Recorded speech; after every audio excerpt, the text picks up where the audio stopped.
Hey, welcome back guys. Today we're going to talk about Overwatch's new hero balances and the new PTR patch update notes. In general, it says ultimates that consume the ultimate meter when activated will now drain the meter more quickly at a quarter of a second instead of 1 second. They reverted the recent change to the reduced size of heroes' projectiles. Pretty much all projectiles were made smaller, their hitboxes were made smaller to make it more accurate. That has been reverted. This affects Hanzo and Mei and Genji and some other ones. But first, let's go off with the first hero, D.Va. Her defense matrix is getting a slight nerf. Her defense matrix got reworked in the last patch. It used to be just a switch. You would turn it on, it would stay on for a certain amount of time, and then it would go off on cooldown. Now it is a toggle skill, but it was a little bit too efficient, and it was being used way too much. So what they did is they increased the delay from half a second to a second, which I think is a very much needed nerf. It was a little bit overpowered. This is a step in the right direction. I totally agree with it. The next hero is Hanzo. Hanzo will now experience a 30% decrease in speed while aiming, formerly 40%. What this means is that he'll be able to move faster because now he has a 10% increase in movement speed while aiming, which is great for Hanzo players because he is very slow when he's aiming down sights. Maximum projectile speed will now be increased by 30%, which this is huge, making his arrows a lot faster. He will be able to probably dish out more arrows as well because of this. The developer comment says Hanzo has the potential to deal a lot of damage, but he feels very inconsistent even at the medium distance. By increasing the projectile speed, we're extending his reliability range, making it easier to land shots without having to perfectly predict enemy movement. I think this is a good buff and a bad buff at the same time because there is a lot of players in this game. Remember, this is for all levels of play. Maybe people who are kids or who can't aim that well, this is good for them, but also for higher ranked people this is bad because now Hanzo's going to be pretty much landing his headshots all the time, and we will know where this goes. We'll see how it goes. Personally, I don't like it too much, but at the same time I do because kids or people who don't have great aim, this is a good up for them, and Hanzo will definitely see more play. He will be actually viable. Next hero is Mei. Her Blizzard is getting a slight buff.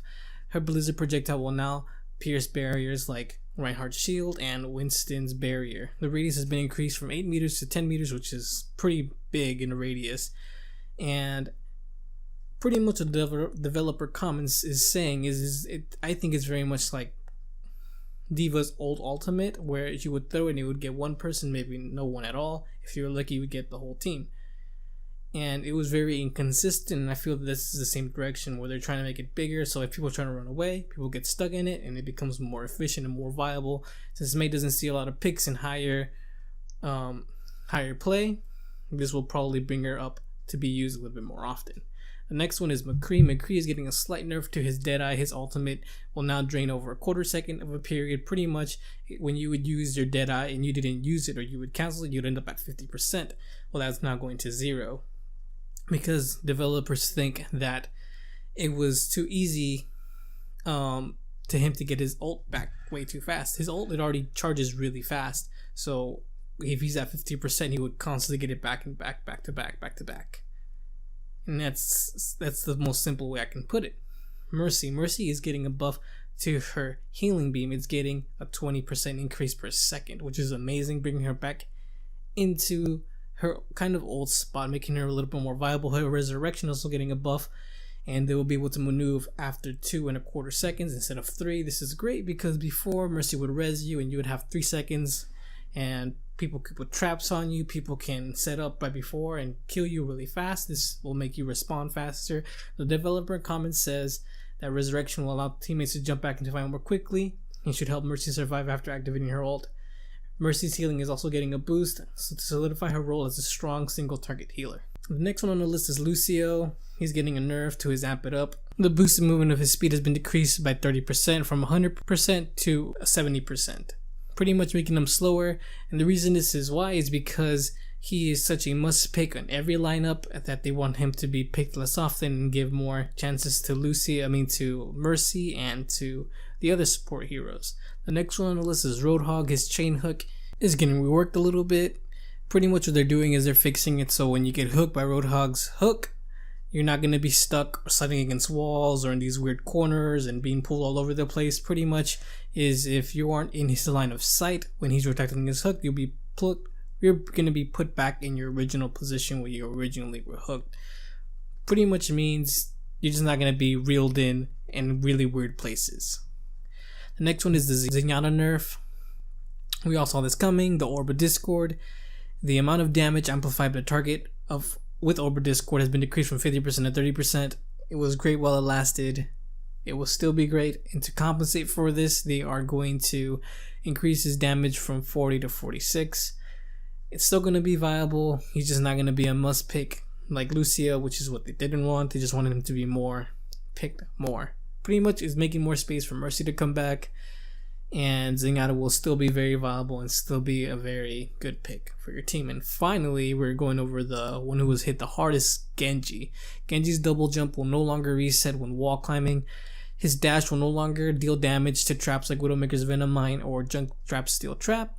No longer will bypass Junkrat's Steel Trap. Swift Strike no longer interrupts quick melee attacks. Dragon Blade, the duration of Genji's ultimate has been reduced from 8 to 6 seconds. I think this is too much. I understand the Dragon Blade. That one I am completely agree with. I understand that as a Genji player, that was kind of OP. But his Swift Strike, pretty much removing his comboing, and the triple jump is pretty, I don't know, it kind of doesn't throw him to the garbage, but it's kind of like a slap to the face to Genji, and he's just kind of not the same anymore. If animation canceling was not meant to be in the game, and if it was just an exception for Genji, because it's been in the game for a long time now and they haven't changed it, and they knew about it but they didn't do anything about Genji's animation canceling, which makes me believe that Genji was an exception. But if he was an exception, I completely understand. But if he was an exception, I think it is unfair, because Genji, without the comboing, he has very low DPS. He can't deal as much damage as he used to, pretty much making him not a viable option. And a really good Genji player will still be able to dish out some combos here and there. They just won't be as fast or as efficient as they used to be. A really good Genji player will still be top notch. And I don't think people are really going to stop complaining about Genji just because his skill ceiling is really high. They just lowered it a little bit more, but people who really know how to play Genji will still be just as good, still get as many picks. I've played a little bit of him on the PTR and he's still very good. In my opinion, I hope this doesn't go live, but if it does, he is still viable. And I hope you found this video entertaining and very informative. If you like it, leave a like, leave a comment, let me know what you think, subscribe. Also, if you want more information on this, or you're more interested in this, feel free to go to Lone Hawk's channel or Force Gaming's channel. They have more information on this. They have a more experienced look into this. Feel free to go. They are very big inspirations of mine and very informative and very professional. Thank you.